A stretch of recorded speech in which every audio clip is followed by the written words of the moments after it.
Meron po bang lisensyang baril nyo?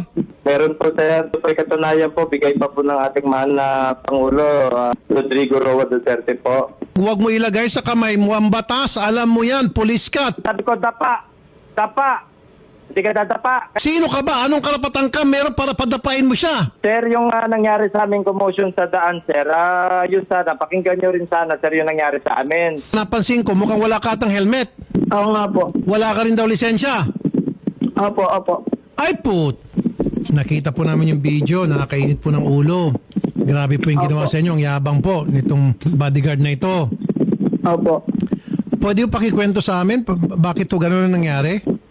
Sir, ang pangyayari po kasi nito, galing po ako sa trabaho. Umuwi po ako ng bahay para magbigay po ng pera sa kapatid ko. Tapos ngayon, nakauwi na po ako ng bahay, bumalik po ako ng shop.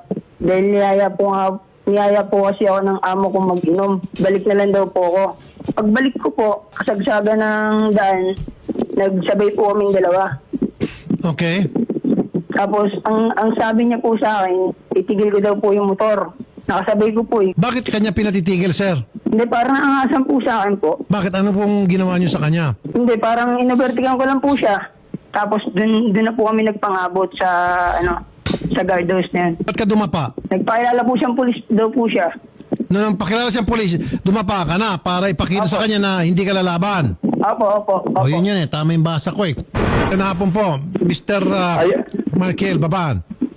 Yes sir, magandang hapon din po sa inyo sir, lalo na po sa ating mga katapat. Meron po bang lisensyang baril nyo? Meron po sir. PTC?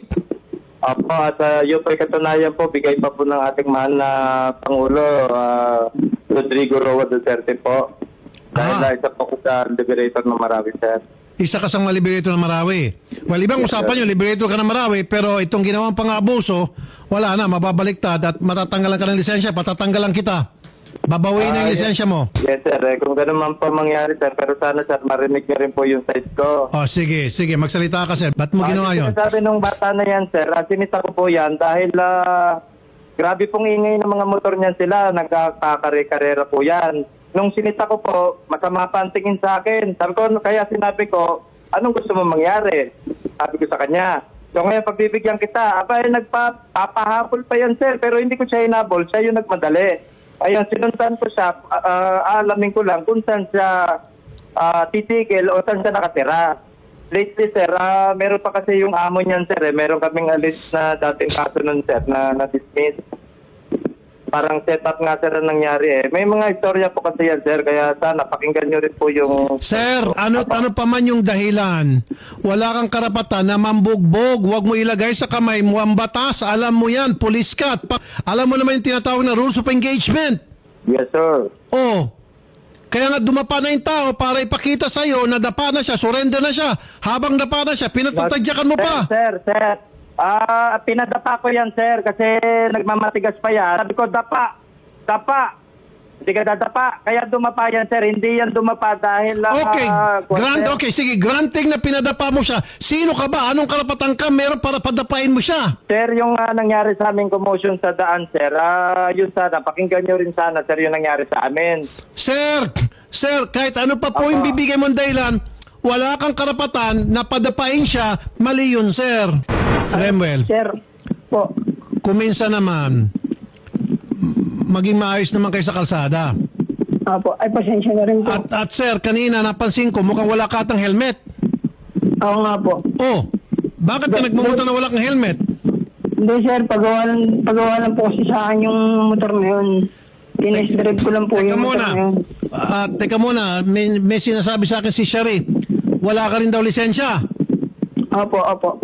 Ay put! Gumagawa po siya ng motor. Ha? Siya na po, sir. Wala ka lisensya pero maneho ka ng motor. Opo. Paano kita tutulungan?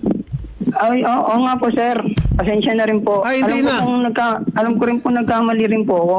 Pero ang gusto ko lang po... Hindi nga, sandali lang. Wow. Sorry po.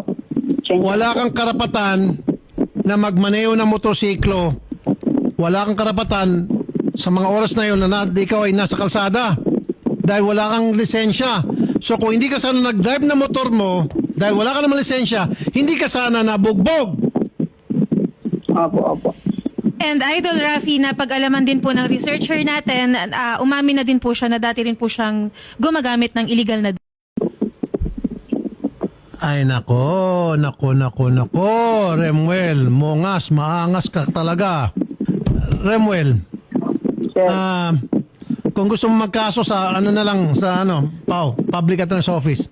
Hindi, balasubas ka rin pala. Nagrevolusyon ka pa.